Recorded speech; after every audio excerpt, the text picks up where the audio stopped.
దేవుని పరిశుద్ధ నామానికి స్తోత్రాలు. ఈ రోజున మీకా గ్రంథము 5వ అధ్యాయము. ఈ అధ్యాయంలో 15 వచనాలున్నాయి. మొదటి వచనం, అయితే సమూహములుగా కూడుదానా, సమూహములుగా కూడుము, శత్రువులు మన పట్టణము ముట్టడి వేయుచున్నారు, వారు ఇశ్రాయేలీయుల న్యాయాధిపతిని కర్రతో చెంపమీద కొట్టుచున్నారు. రెండవ వచనం, బెత్లెహేము ఎఫ్రాతా, యూదావారి కుటుంబములలో నీవు స్వల్ప గ్రామమైనను నా కొరకు ఇశ్రాయేలీయులను ఏలబోవాడు నీలో నుండి వచ్చును. పురాతన కాలము మొదలుకొని శాశ్వత కాలము ఆయన ప్రత్యక్షమగుచుండెను. మూడవ వచనం, కాబట్టి ప్రసవమగు స్త్రీ పిల్లను కను వరకు ఆయన వారిని అప్పగించును.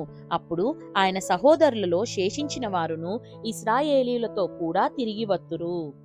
నాలుగవ వచనం, ఆయన నిలిచి యెహోవా బలము పొంది తన దేవుడైన యెహోవా నామ మహత్యమును బట్టి తన మందను మేపును. కాగా వారు నిలుతురు, ఆయన భూమ్యంతముల వరకు ప్రబలుడగును. ఐదవ వచనం, ఆయన సమాధానమునకు కారకుడగును. అష్షూరు మన దేశములో చొరబడి మన నగరులలో ప్రవేశింపగా వానిని ఎదిరించుటకు మేము 7 గొర్రెల కాపరులను 8 ప్రధానులను నియమింతుము. ఆరవ వచనం, వారు అష్షూరు దేశమును దాని గుమ్మముల వరకు నిమ్రోదు దేశమును ఖడ్గం చేత మేపుదురు. అష్షూరీయులు మన దేశములో చొరబడి మన సరిహద్దులలో ప్రవేశించినప్పుడు ఆయన ఈలాగున మనలను రక్షించును. ఏడవ వచనం, యాకోబు సంతతిలో శేషించిన వారు యెహోవా కురిపించు మంచువలెను, మనుష్య ప్రయత్నము లేకుండాను నరుల యోచన లేకుండాను గడ్డి మీద పడు వర్షము వలెను ఆయా జనముల మధ్యనుందురు. ఎనిమిదవ వచనం, యాకోబు సంతతిలో శేషించిన వారు అన్యజనుల మధ్యను అనేక జనములతోనూ అడవి మృగములలో సింహము వలెను ఎవడునూ విడిపింపకుండా లోపలికి చొచ్చి గొర్రెల మందలను త్రొక్కి చీల్చు కొదమ సింహము వలెను ఉందురు.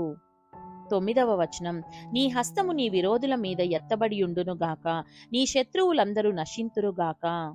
10వ వచనం, ఆ దినమున నేను నీలో గుర్రములుండకుండా వాటిని బొత్తిగా నాశనము చేతును, నీ రథములను మాపివేతును. 11వ వచనం, నీ దేశమందున్న పట్టణములను నాశనము చేతును, నీ కోటలను పడగొట్టుదును, నీలో చిల్లంగివారు లేకుండా నిర్మూలము చేతును. 12వ వచనం, మేఘములను చూచి మంత్రించువారు ఇక నీలో ఉండరు. 13వ వచనం, నీ చేతి పనికి నీవు మ్రొక్కకుండునట్లు చెక్కిన విగ్రహములను దేవతా స్తంభములను నీ మధ్య ఉండకుండా నాశనము చేతును.